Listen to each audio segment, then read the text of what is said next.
Welcome to this presentation about the WHO Drug Dictionaries and WHO Art and MedDRA. My name is Carin and I am a pharmacist and I work as a senior coding specialist at the UMC. Hello, I'm Anna and I also work at the UMC as a coding specialist and I have a pharmacy background. So we want to start to talk a little bit about why we should use terminologies. And we want to do this with an example. Here we have a free text report, and as you can see, it contains a lot of information. If we only have a few reports like this one, we might be able to analyze them and retrieve information from them.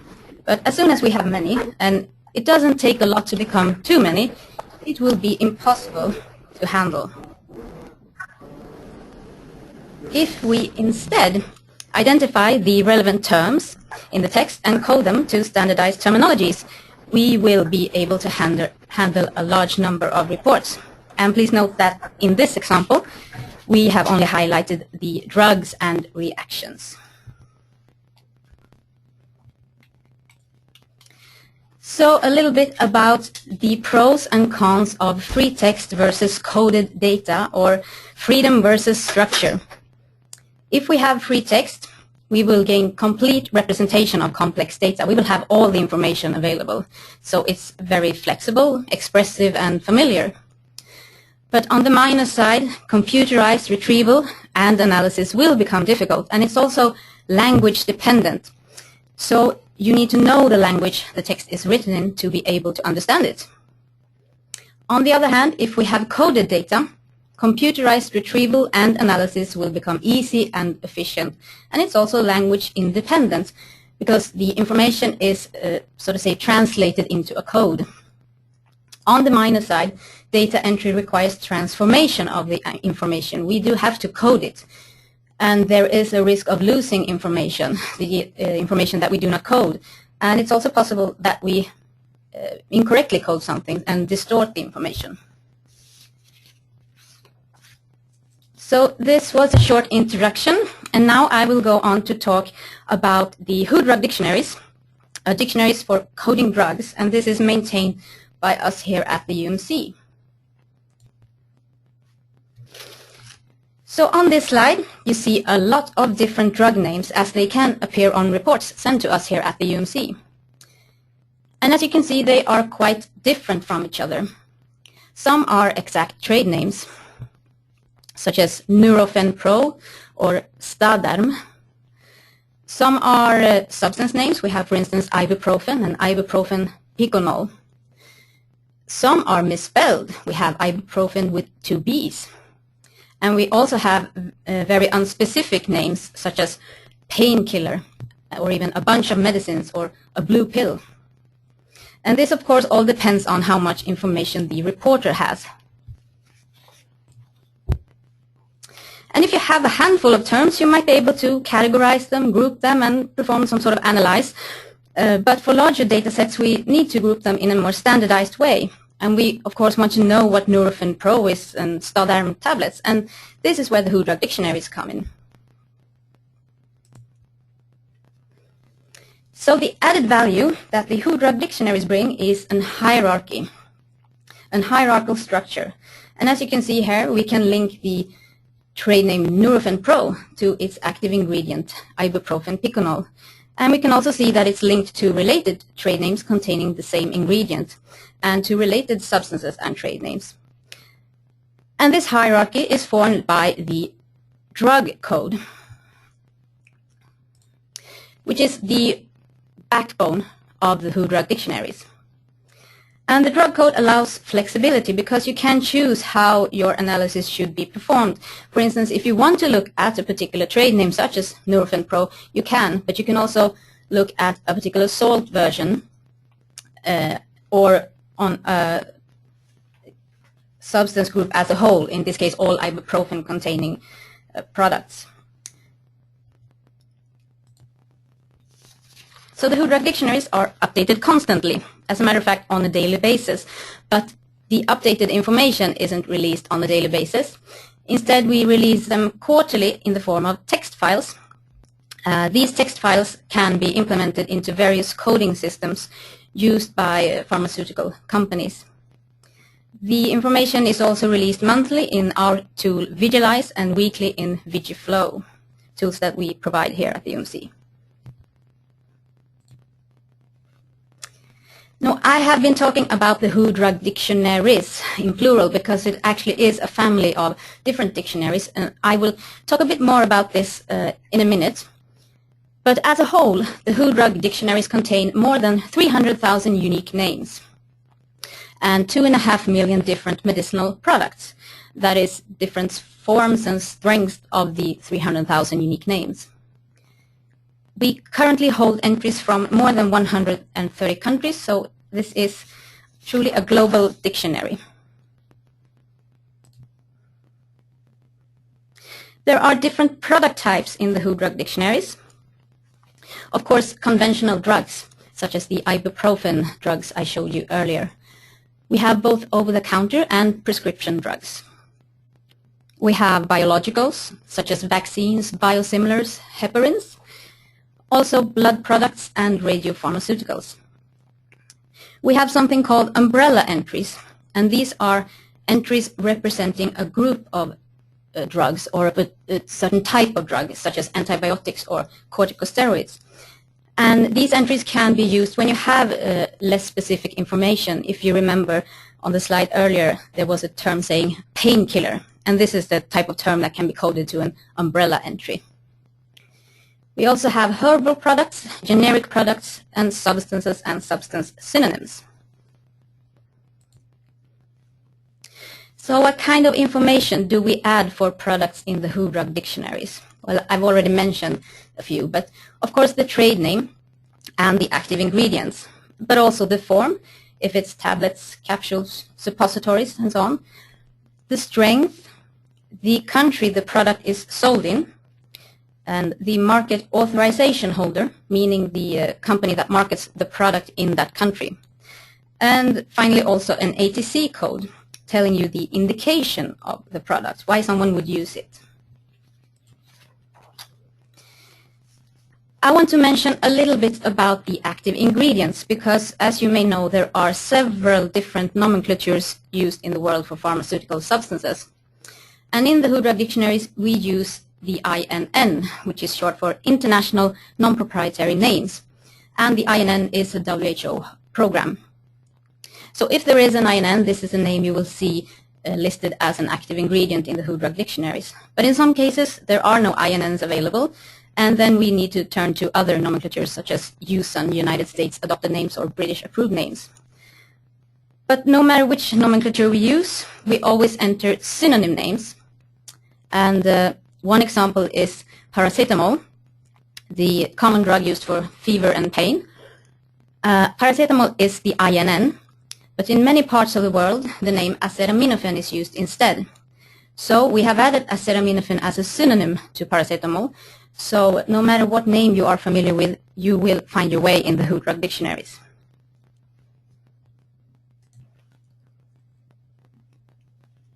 So I mentioned that all entries have ATC codes. And ATC is short for Anatomical Therapeutic Chemical.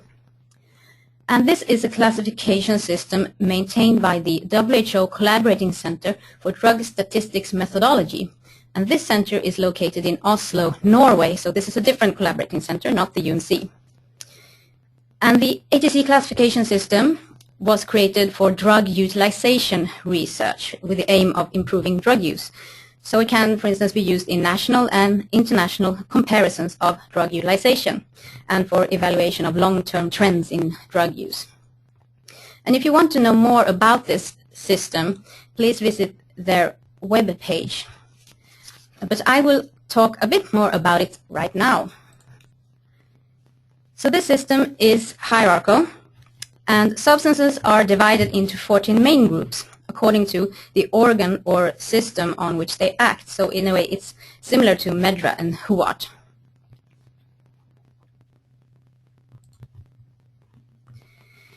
Each main group is further divided into 4 sub-levels. So in total there are 5 ATC levels. The second and third levels represent therapeutic and pharmacological subgroups. The fourth level represents the chemical subgroup, and the fifth level represents the chemical substance. And this is the hierarchy for metformin. In the WHO Drug Dictionaries, we use the fourth level ATC codes. So this means that a product in the WHO Drug Dictionaries containing only metformin would have the ATC code A10BA. We do not use the fifth level ATC codes, partly because the drug code serves the same purpose to identify the chemical substance, but also because there are many different substances and substance combinations used in medicinal products all over the world, and far from all are represented by fifth level ATC codes in this classification system. So we use the fourth level ATC codes. We can, if needed, also use levels 1, 2, or 3 in the dictionaries when assigning a fourth level code is impossible, but this is very rare.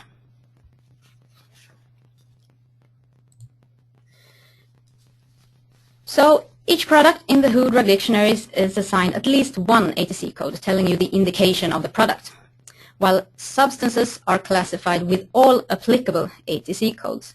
And I will show you a little example of this. Let's say we have a product. We call it product X. And this is a lidocaine patch used as a local anesthetic, perhaps to anesthetize the skin prior to an injection.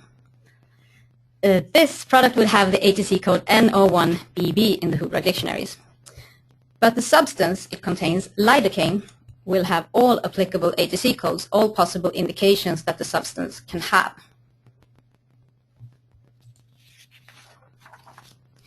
So the Collaborating Center in Norway issue guidelines for ATC classification, and they release new guidelines every year. And these guidelines can be bought from them as a book. But they're also available free of charge on their webpage if you want to browse around and learn more. But we use these guidelines when we assign ATC codes in the WHO Drug Dictionaries.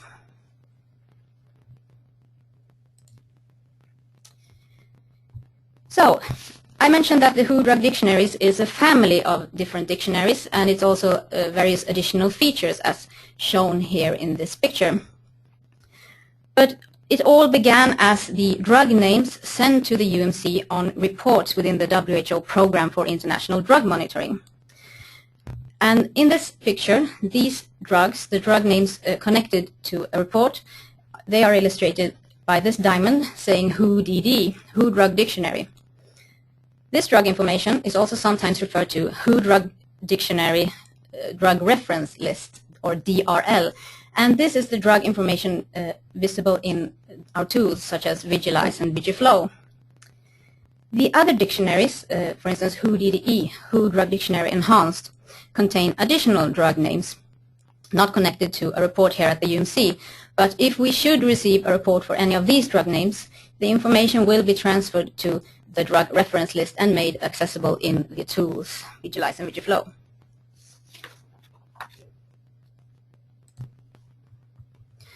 So finally, just a little bit about the users of the WHO Drug Dictionaries. And I talked about the additional dictionaries, and those are primarily used by pharmaceutical companies and CROs, contract research organizations. And they use the dictionaries to code concomitant medications in clinical trials. But we also have drug regulatory authorities using the dictionaries. For example, if you are a national center using Vigiflow, you are using the dictionaries. We also have academia using the dictionaries, and last but not least, the UMC, us ourselves, use the WHO Drug Dictionaries in signal analysis and research. So now I will hand over to Anna, who will talk about the next two terminologies.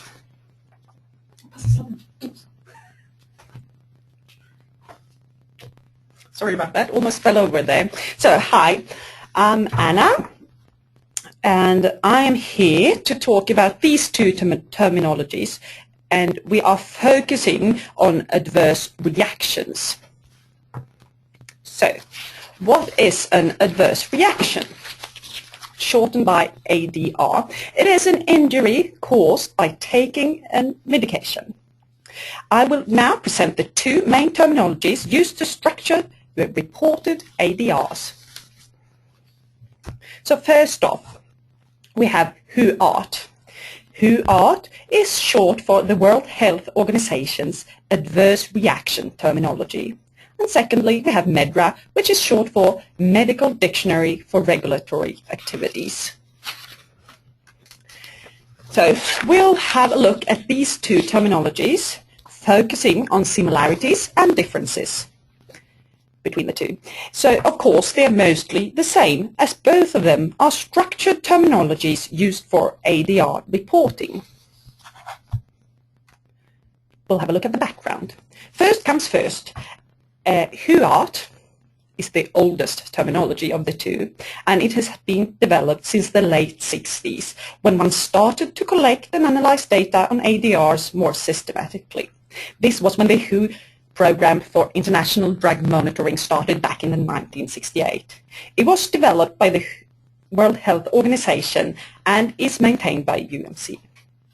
Terms have been added to WHO continuously over the years, and new, improved, restructured WHO terminology is to be released very, very soon in March 2015.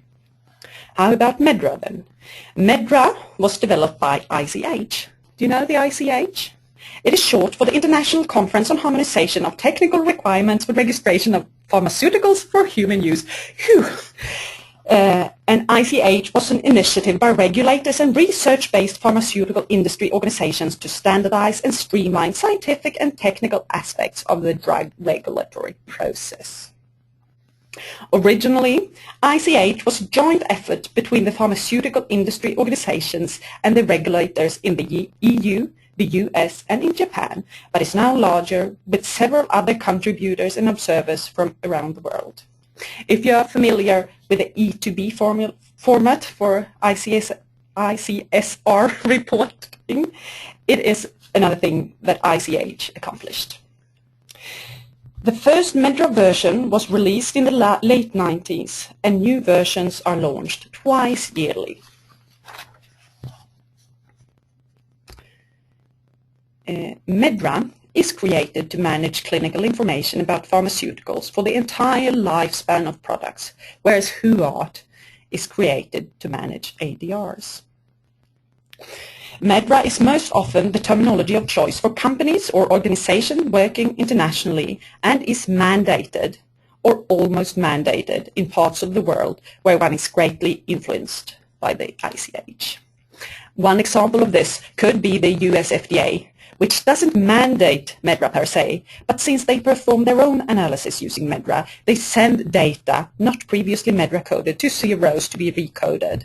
And since pharma companies generally want to be in control of their own data, they don't want to do that. So they make sure to use MedDRA instead.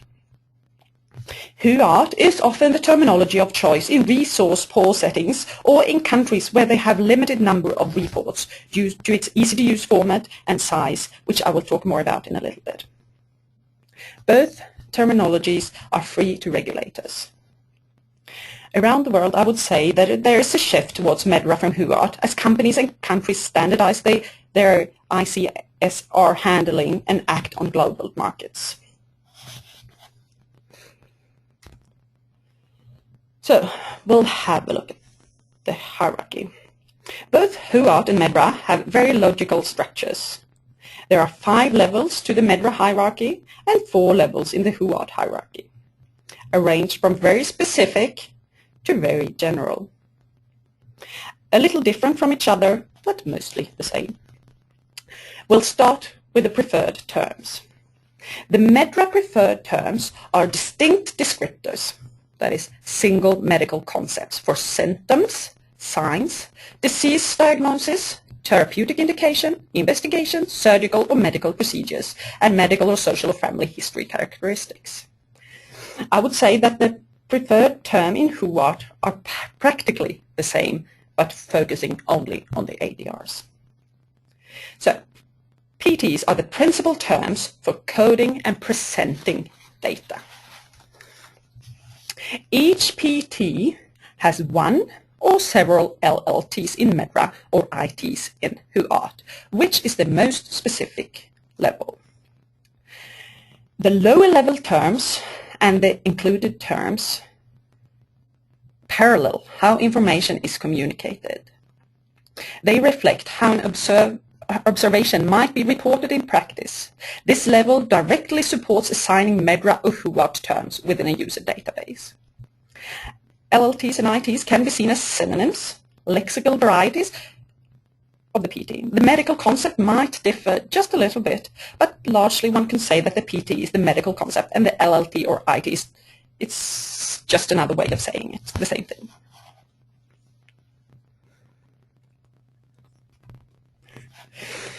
So let's see. Related PTs are grouped together into high-level terms. High-level terms are based upon anatomy, pathology, physiology, etiology, or function. And HLTs related to each other by anatomy, pathology, physiology, etiology, or function are in turn linked to high-level group terms in MedDRA.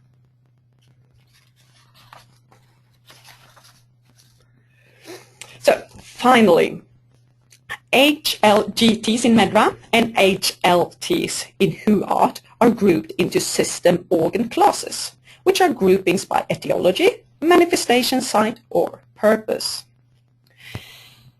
It is the LLTs, ITs, that are mainly used for coding. PTs can be used for coding and analysis, and the grouping terms are mainly used for analysis. So in this slide we have the hierarchies once again, and the numbers here represent the number of terms respectively. As you can clearly see here, MedDRA is a much larger terminology than WHO-ART. This is in part due to its coverage of other areas than WHO-ART, which focuses on ADRs. But the size of MedDRA is also due to its interest in capturing as many terms as possible as they are captured on the reports. That is, spelling varieties, differences in word orders, etc. WHO-ART is smaller, more easy to use, both in size and format, which means it doesn't require a lot of training. I would say that this is a terminology that one can print on a few sheets of paper and learn almost by heart. Whereas MedDRA is built for computerized work, capturing as many terms as possible seen on the reports. Due to its granularity, it requires some training to achieve good quality in coding and analysis. But on the other hand, one has large possibilities in cooperation, etc., as it's becoming the world standard as a medical terminology for regulatory activities. I will show you an example of the hierarchical structure. Here we are looking at the preferred term fatigue, both in WHO-ART first now and then in MedDRA. So this is WHO-ART, and you can see that the preferred term fatigue has 6 included terms linked to it. And if we then have a look in MedDRA, you say the same preferred term fatigue, but with 11 different low-level terms. So you can see that this would capture more. So due to the complexity of MedDRA, it has some additional features compared to WHO-ART. For once, it's a 5-level hierarchy compared to WHO-ART's 4 levels. Both terminologies are multi-actual, which means that one preferred term can be linked to more than one SOC. This increases the flexibility in both coding and analysis. A MedDRA user also has the possibility to use standardized MedDRA queries, or SMQ as they're called, which are additional groupings of preferred terms. To even further make WHO-ART into a very easy-to-use ADR terminology, some of the WHO-ART terms are marked as critical terms. Adverse reaction reports, including critical terms, warrant special attention because of their possible association with serious disease states that may lead to more decisive action than report on other terms. Example of critical terms could be anaphylactic shock or anaplastic anemia. These are rare reactions, but if they are found, they are often drug-induced. So, the beauty of both terminologies are the term codes. Just as the drug codes are the backbones of the WHO Drug Dictionaries, the MedDRA ID and the WHO A-RECNO, respectively, are the key to the structure of these terminologies. These codes make translation into several languages very easy. MedDRA is translated into 11 different languages and WHO into 5, whereas the Chinese WHO translation is the most recent one, and that one will be released in March 2015. Very soon.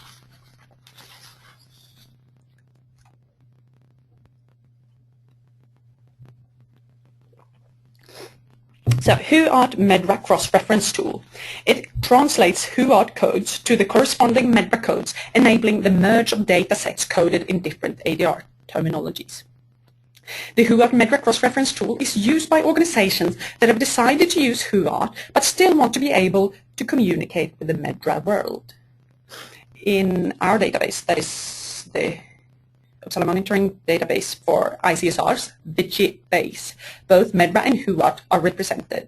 By cross-references between the two terminologies, one can make analysis on all data, regardless of which terminology was used for coding.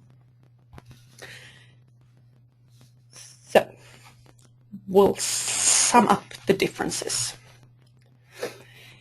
MedDRA is much larger than WHO, which makes MedDRA more granular, but also more complex.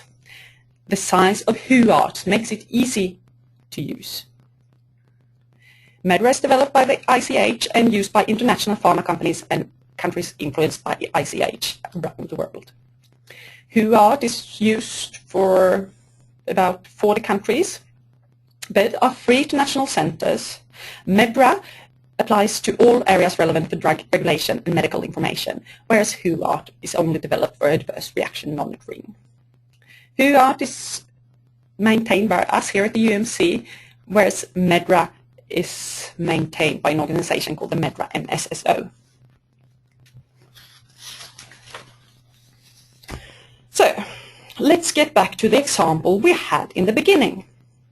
A free text in a report describing what has happened. The free text reflects both diagnosis, ADRs, drugs used and drugs previously used. And here we've highlighted the terms relevant for coding of the ADRs and drugs causing the ADR. If we then were to code these ADRs into WHO and MedDRA, it would look like this.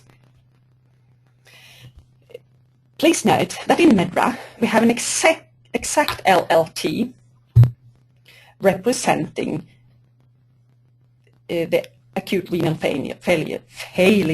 But in WHO it's a different word order. I would say that this is quite a typical difference between the two terminologies. And I'll have just a little show off here on how easy it is to translate the terminologies. Here, by just a click, we've translated WHO into Chinese and MedDRA into Spanish. And also the drugs in the free text report can be coded to the WHO Drug Dictionaries. We had, for instance, the trade name Tegretol, which can be translated into a drug code, and this drug code is also in turn linked to its active ingredient, carbamazepine. There was also mentionings of the substance hydralazine, and this is also represented by a drug code in the WHO Drug Dictionaries. So now that we have coded some information, we are able to retrieve information and perform analysis. And this is just a little example from the tool Visualize, where we have performed a search for the drug name Tegretol and the reaction fatigue. And if you notice up in the right corner, you can choose which terminology for the reaction. You can choose MedDRA or WHO. In this case, we clicked MedDRA. But if you are more familiar with WHO, you can click WHO, and the cross-reference Anna talked about is implemented in Visualize. So by searching for Tegretol and fatigue in Visualize, we retrieved 346 ICSRs. So finally, a few words about the importance of coding. How would you like to code these free texts found on reports? They don't really make any sense, do they? Analysis of the data can never be better than the data one puts into the database. If you enter ambiguous, unclear or vague terms, you are making sure that one cannot draw good conclusions from it. If you don't know what you're coding, ask the reporter. As we at the UMC are very happy to receive your reports, but unfortunately we cannot do much to help out if the information is vague, missing, etc. So make sure you know what you're coding, and if you don't know, ask. I would like to have another example. This is a clothing example, but it's just to picture the importance on ambiguous terms. If you were to talk about a jumper to a Brit, they will think of what the Americans call a sweater, a warm long-sleeved shirt.